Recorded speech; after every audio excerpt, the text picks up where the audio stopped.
twixt son and father. This villain of mine comes under the prediction, there's son against father. The king falls from bias of nature. There's father against child. Oh, we have seen the best of our time. Machinations, hollowness, treachery, and all ruinous disorders follow us disquietly to our graves. Find out this villain Edmund. It shall lose thee nothing. Do it carefully. And the noble and true-hearted Kent banished.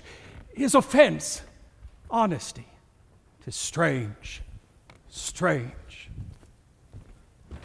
This is the excellent foppery of the world, that when we are sick in fortune, often the surfeits of our own behavior, we make guilty of our disasters, the sun, the moon, and stars, as if we were villains on necessity, fools by heavenly compulsion, thieves, knaves, treacherous, by spherical predominance, drunkards, liars, and adulterers, by an enforced obedience of planetary influence. An admirable evasion of whore-master man to lay his goatish disposition on the charge of a star. My nativity was under Ursa Major, so that it follows I am rough and lecherous. I would be that I am, had the maidenliest star twinkled on my bastardizing. Edgar, and Patty comes, like the catastrophe of the old comedy. My cue is villainous melancholy, with a sigh like Tom of Bedlam. Oh, these eclipses do portend these divisions. Fa, sol, la, mi. How now, Brother Edmund? What serious contemplation are you in? I am thinking, brother, of a prediction I read this other day. What should follow these eclipses? You busy yourself with that? I promise you, brother, the effects he writes of succeed unhappily, as of unnaturalness between the child and the parent. How long have you been a sectary astronomical? Come, when saw you my father last? The night gone by. Spake you with him? Aye, 2 hours together. Parted you in good terms? Found you no displeasure in him by word nor countenance? None at all.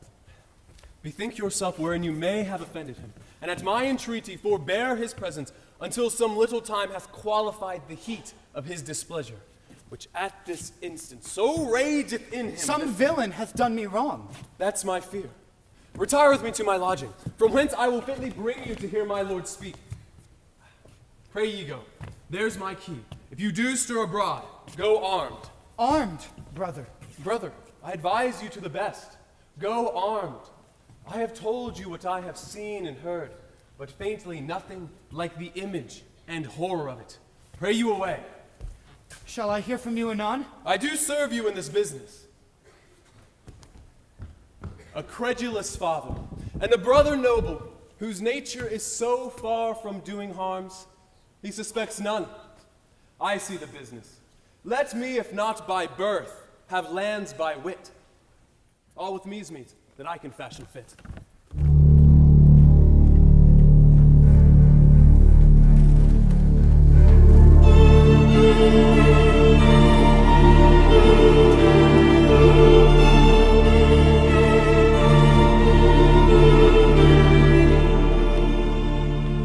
Did my father strike my lady for chiding of his fool? Aye, madam. Oh, by day and night he wrongs me. Every hour he flashes into one gross crime or other that sets us all at odds. I'll not endure it.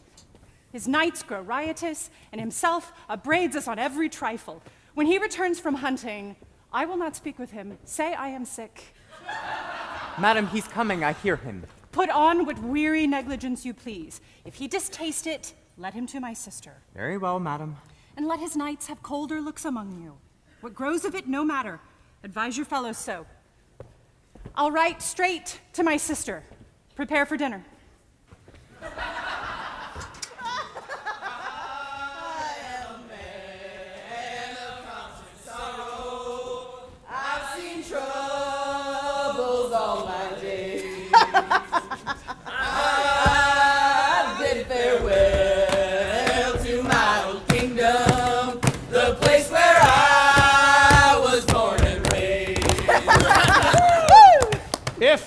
But as well I other accents borrow that can my speech diffuse, my good intent may carry through itself to that full issue for which I raised my likeness.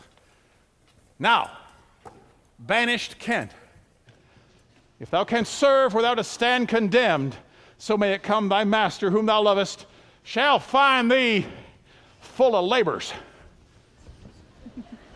Let me not stay a jot for dinner. Hey!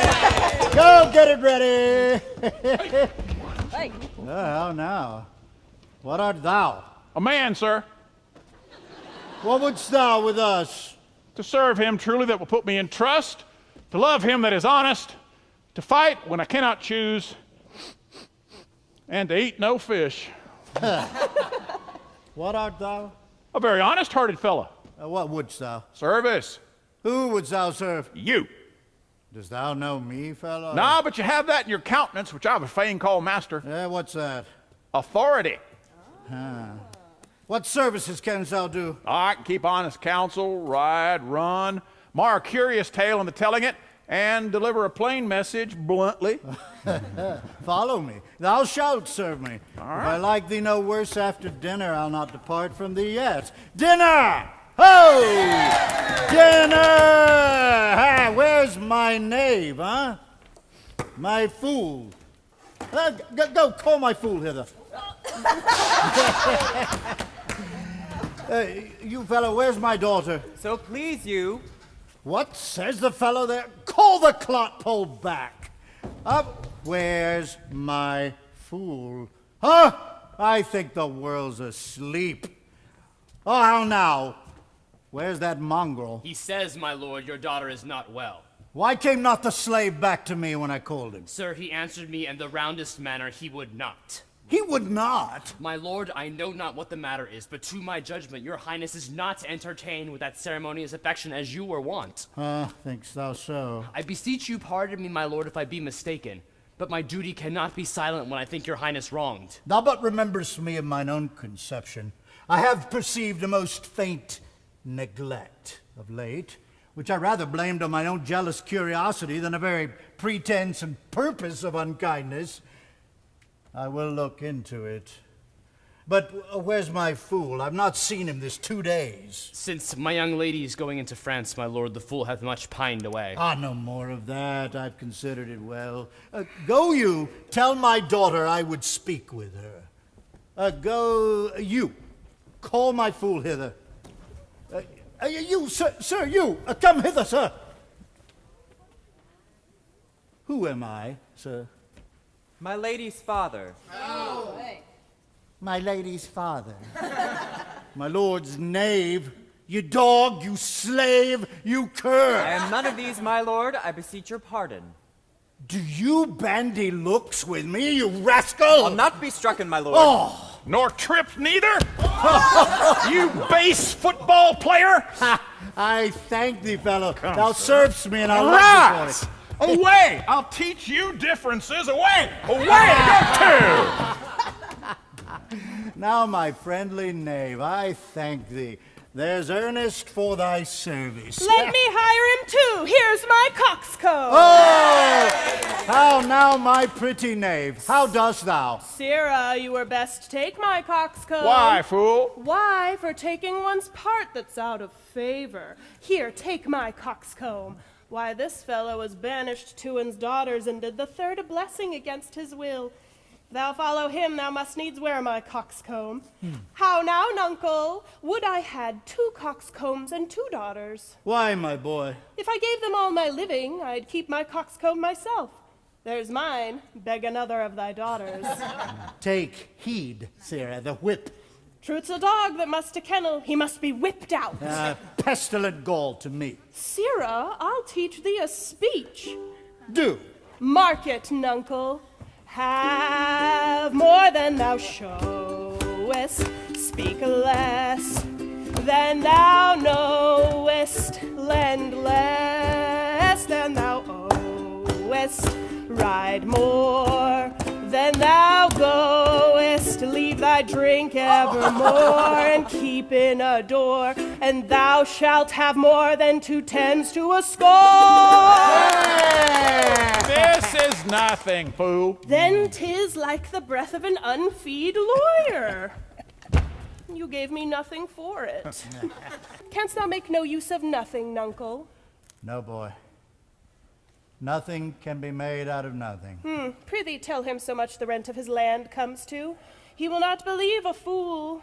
A bitter fool? Dost thou know the difference, my boy, between a bitter fool and a sweet one? No, lad, teach me.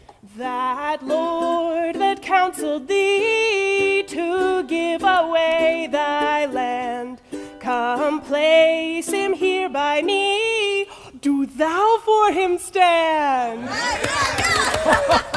The sweet and bitter fool will presently appear, the one in motley here, the other found out there. Dost thou call me fool, boy? All thy other titles thou hast given away, that was born with. This is not altogether fool, my lord. No, faith. Nuncle, give me an egg, and I'll give thee 2 crowns. What 2 crowns shall they be? Why, after I have cut the egg in the middle and eat up the meats, the 2 crowns of the egg.